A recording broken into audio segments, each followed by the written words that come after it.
Insurance. Oh, it's a fun topic. It's an important topic, though, because as Ontarians, we pay the second highest car insurance premiums in Canada, and it's about to get worse. Nainesh Kotak from Kotak Law joins us to explain. Always love having you on the show because you do explain things to me, to everybody at home, because a lot of the time we don't know. Are we getting duped? Oh, absolutely, we're getting duped. Let's look at auto insurance. It's really like a tax. We have to have it. And there have been record profits over the past, I would say, 5-6 years, and certainly through the pandemic. In fact, from 2017 to 2020, our auto insurance premiums went up by 20%. In 2020, the height of the pandemic, the insurance industry, the auto insurance in Ontario profit ratio was 27.6%. FSRA, the regulatory authority for them, recommends a 5%. Go to 2021. Most insurance companies, auto insurance companies, get premium approval increases.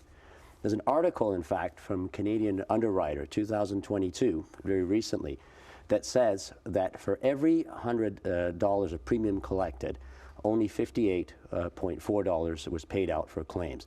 You've not seen that type of ratio, really, I think, twice since 1975.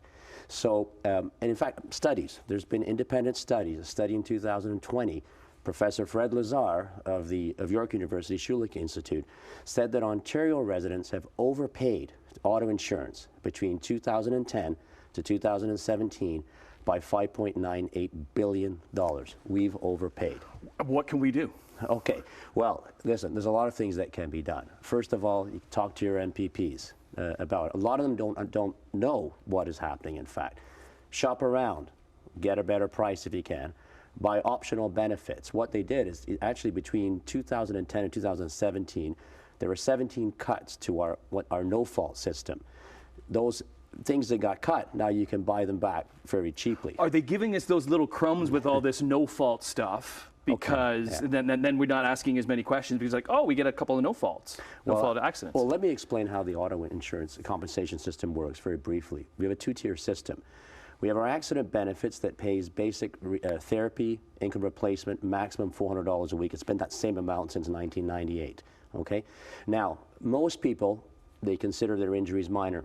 You get $3,500 worth of therapy. After that, it falls on the taxpayer on OHIP, despite all the auto insurance we pay. We can sue if your injuries are permanent and serious, then you get money for pain and suffering. But here's the kicker. There's a secret deductible of over $41,000 that goes back to insurance companies that they withhold that. Let's say a jury says, hey, your case is worth $50,000.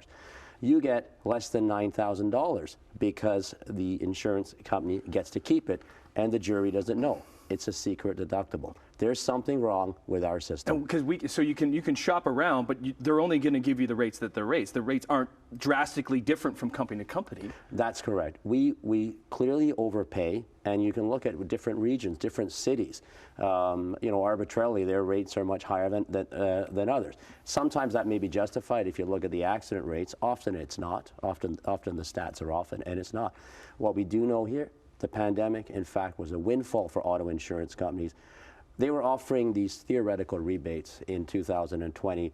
Keep your car locked, keep it theft and fire, that's all you get. Theft is a big thing. It wasn't enough. Okay, so the big thing, shop around, but also talk to your MPs, MPPs, because that's where it has to start, at that level, to get these rates down. Absolutely. Okay, great having you. Thank Always you so learn much. Something.